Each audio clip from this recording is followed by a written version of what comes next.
Xcel is calling every customer in Colorado with what sounds like a plan to notify people before the next planned blackout. We have a plan in place to reach all of our 1.6 million customers. Except that's not quite why they're calling. A congresswoman from Colorado strongly condemns Kamala Harris just days after she endorsed her for president. We look at what it'll take to move a hospital and everyone in it in a day. A patient will be moving every 8 to 10 minutes. And it's a real cause for excrement, a program to help Coloradans do better when they're camping in the backcountry. Do you ever poop when you're camping? Come on, man, it's dinner time. And this is next.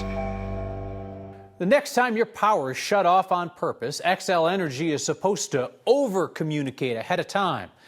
An automated call going out to Xcel's 1.6 million customers in Colorado makes it sound like that is about to happen. Our Marshall Zellinger explains why it's not, and Xcel's reworking that message. At Xcel Energy, your safety is our priority. That is the beginning of an automated message delivered by Xcel and received this week by several 9 News employees. We're offering proactive outage notifications to customers in advance of a planned power shutoff. Say what now? A planned power shutoff? As of right now, actually, we are reevaluating our call script. Xcel is not about to shut off the power on purpose. That was not the intent of the automated message that so far has been delivered to 350,000 of Xcel's 1.6 million customers. The phone call is really for Xcel to figure out which customers rely on power for medical purposes. We automatically enrolled you in outage notifications for your electrical service. If you have medical equipment in your home, you can opt into receiving additional proactive notifications. We've not been proactive as we are right now in calling to ask customers to call in and enroll. Regional Vice President Holly Velasquez Horvath explained that Xcel is responding to feedback from the Public Utilities Commission and creating a database of customers with medical needs before the next public safety power shutoff. They will have an advance notification 72 hours in advance to help better prepare. Certain medical customers can also qualify for lower electric rates. The automated message also said Xcel automatically enrolled you in outage notifications. And it turns out that does not violate any no-call lists. When you have an established relationship with a company, they can communicate with you in ways that include automatic enrollments or emails. We checked with Democratic Attorney General Phil Weiser, who explained the calls are okay, but they should come with an opt-out. Companies should explain why they're communicating and give people a chance to say, no, thank you. For customers who opt into that medical assistance program, you'll get additional power shutoff notifications and perhaps help with your energy bills if you meet certain criteria. Signing up, however, does not keep you from having your power shut off purposefully. It just gives Xcel a chance to give you more notice. And this is them moving in the direction of what people have been clamoring for, been talking to you about for a long time. Right. This is part of the April Public Utility Commission meeting where they closed it and said we heard everything we needed to hear. Then they reopened it. And this is a result of that. One of the dozen things the PUC wants to see, more communication. That's what this is about. Marshall, thank you. There aren't many town leaders in tiny Lakeside, but tonight the police chief and one-time mayor and the town clerk are under indictment. I should mention they aren't just co-workers, they're also father and daughter. Lakeside's that little town wedged into the west side between Denver and Wheat Ridge, right around the amusement park of the same name. Prosecutors not amused at what they say went on there. Robert Gordonier and Brenda Ray Hamilton are under indictment. Prosecutors allege that Hamilton, with her father's blessing, bought 3 police vehicles at bargain prices, like $500 for a Dodge Charger. She's then accused of selling them for more and pocketing the profit. Each faces a number of charges, including embezzlement of public property. Oh, and Hamilton, the police chief's daughter, she's also accused of driving a police vehicle and trying to pull somebody over. At this point, we haven't heard back from anybody in Lakeside government. Gordonier faces 7 charges, including theft and embezzlement. Hamilton's looking at the same, plus that impersonation of a peace officer. One of 6 House Democrats to vote with Republicans today in strongly condemning Vice President Kamala Harris for her handling of the border, one of them is Colorado's most vulnerable Democrat. When it comes to immigration, Yadira Caraveo has been all over the map. Caraveo used to vote with progressives on immigration issues back when she was in the state house in a safely Democratic seat. In fact, in 2021, she even signed on to a letter to the Biden administration calling for ICE and Border Patrol to be defunded. A year later, she abandoned that position when she ran for Congress in Colorado's 8th Congressional District, representing Adams and Weld County. Last year, Caraveo was the only Democrat in Colorado's House delegation who did not sponsor a bill providing a pathway to citizenship for people here without authorization. Today, Caraveo joined in the Republican attack on Vice President Harris. It was a symbolic measure the GOP put up to squeeze vulnerable Dems like Caraveo and to create a negative news cycle about the Democrats' presidential nominee. This is awkward. 4 days before strongly condemning Kamala Harris, Caraveo endorsed her for president. Caraveo's team said she wasn't available to talk to us about joining the Republican attack on Harris because she's traveling. In a written statement, Caraveo said she is a, quote, independent voice who will stand up to party leaders when they're wrong. Calling the leadership situation with the Colorado Republican Party a dumpster fire is an insult to actual dumpster fires, which are way more controllable and far less damaging than the raging conflagration atop the Colorado GOP. This weekend, some party leaders will hold a meeting to replace the chair. He says the meeting is illegal and he won't go. Now, if you happen to just be tuning in from a place with functional political parties, let me catch you up. A lot of Republicans are fed up with GOP Chairman Dave Williams for endorsing some Republicans over others, for using party resources to boost his own primary campaign for Congress, and for his anti-gay bigotry, like a call to burn all pride flags. But the only thing seriously singed right now is Williams' reputation. He says this petition to force him out is not legit. He's been trying to postpone this vote till the end of August. In fact, we'd mentioned his allies recently met secretly underneath a bridge in a remote part of Colorado to pull off a parliamentary procedure to stall the meeting. This is like high-tech spy stuff right here. His critics are going to go ahead with their own actual meeting over the weekend, and here's the potential replacements. Left to right, there's former state Senate candidate Eli Bremer, establishment choice. He's big on that anti-trans stuff. There's state rep Richard Holtorf, dude in the hat. He lost a GOP primary to Lauren Boebert after saying she dresses like a prostitute. In the fire uniform is longtime Republican Politico Britta Horn. And then there's Douglas County GOP Chair Steve Peck. Horn and Peck have far lower profiles than the other two, which honestly might be a blessing. Williams has always modeled himself after his political hero, Donald Trump, and it's possible that Williams pulls a Trumpian maneuver and refuses to hand over power if he's defeated this weekend. It's likely that the Republican National Committee would have to weigh in, like it did recently in Michigan, and decide who is the rightful leader of the Colorado GOP. Moving days coming up for one of the biggest hospitals in the Denver area. The dozens of remaining patients will have to be transported from the old hospital to the new one. Our Evan Krugel shows us the plan. Getting ready for a big move can bring out all the emotions. Isn't it exciting? Welcome to our journey. But Casey Bogenschutz isn't just moving houses. Yes. She's in charge of moving an entire hospital. If you take the average square footage of a home and the square footage of our new building, it's like moving 250 homes. Casey's team has been hard at work for weeks. Suction tubing. Unpacking what they can at the new Intermountain Health Lutheran Hospital in Wheat Ridge. We've started the planning about 2 years ago for this move. Next Saturday at 6 a.m., all of this stuff will be joined by people as ambulances begin moving patients from the old hospital to the new one, roughly 3 miles away. We're planning for about 180 patients. It will take us between 8 and 10 hours to do that with 20 ambulances. So we will just be going back and forth, moving those patients. 38th Avenue will remain open, with signs alerting the public to what's going on.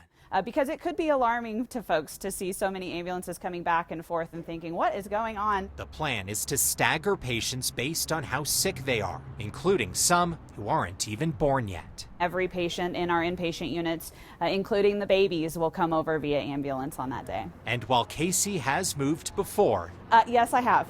A few times. She's ready for this one to be done. 2 years of planning and packing. This is a portion of that. Leading up to the biggest move of her life. There's all the emotions, but the top one is excitement for sure. Again, this all happens next Saturday, August 3rd, and it's not just patients moving that day. They'll have a second route for trucks to move over things like all of those medical machines and beds. They really want to make this clear to people, though. The old hospital will stop accepting admissions at 6 a.m.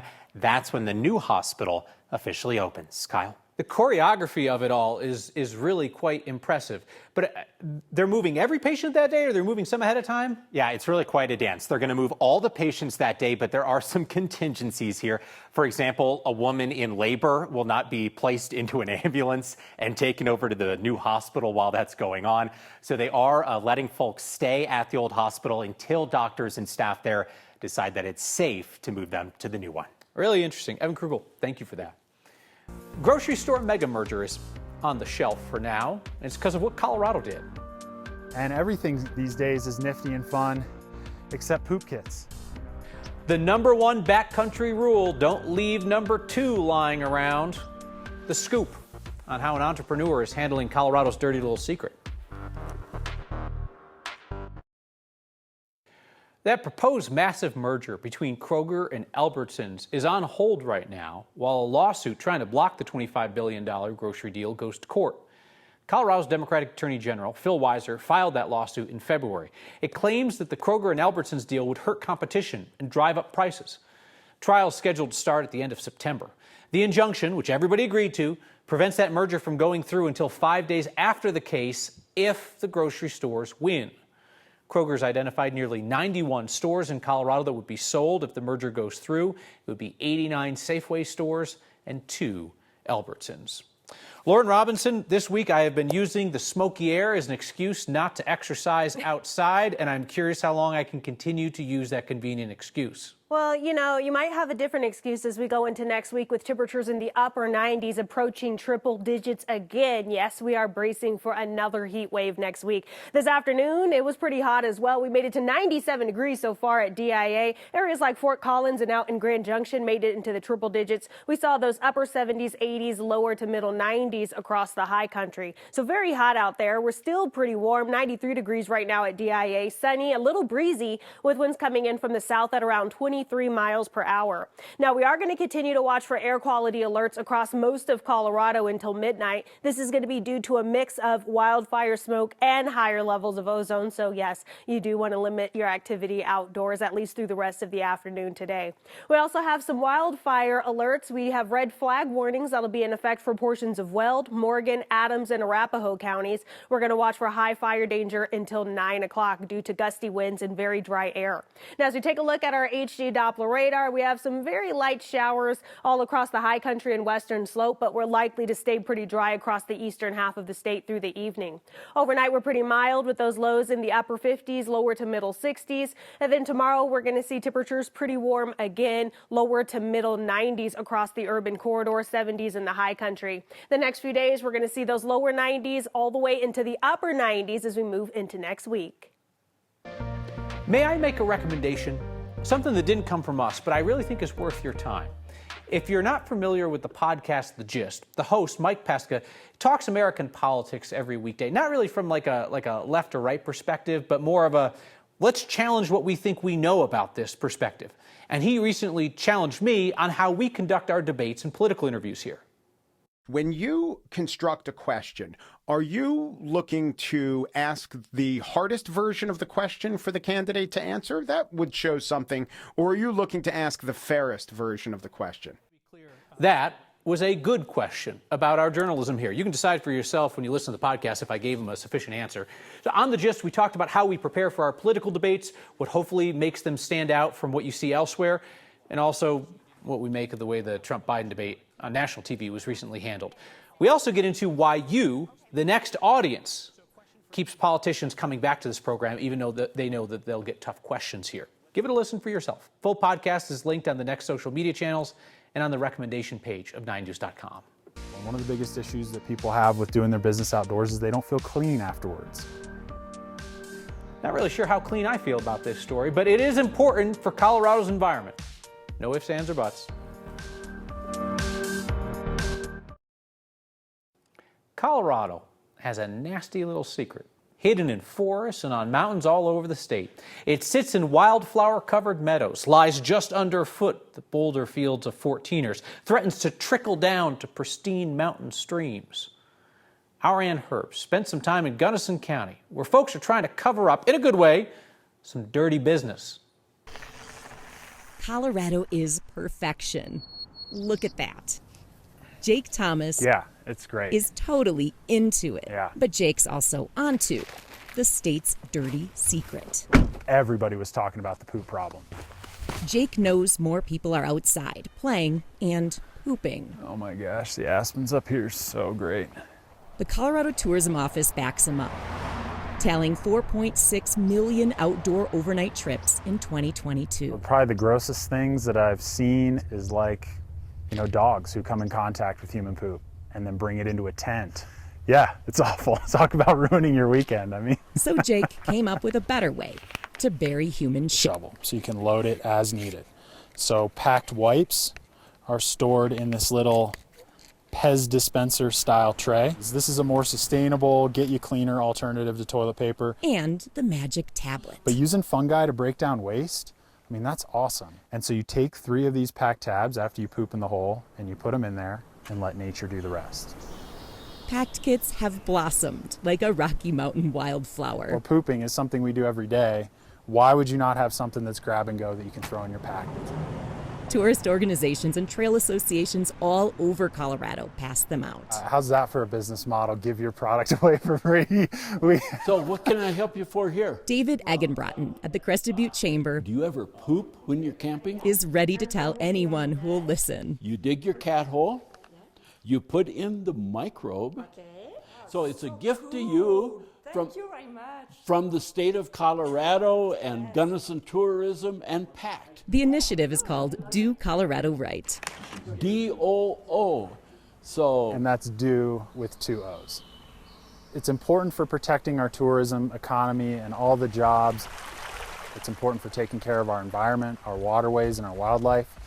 No wonder Jake's #1 priority is fixing Colorado's problem with #2. For Next, this is Ann Herbst. Come on, that's fascinating stuff. You going to see that anywhere else? I don't think so. Jake started PACT with his brother-in-law, so the poop kits are kind of like a family business. The shovel wipe fungus trio, they're easy to find and easy to use, or so I'm told by people in a better position. You can ask Mountain Town Visitor Centers or trail groups for them before you head out on your next backcountry adventure and do what you have to do. We are back with your feedback. Thank you. That's next.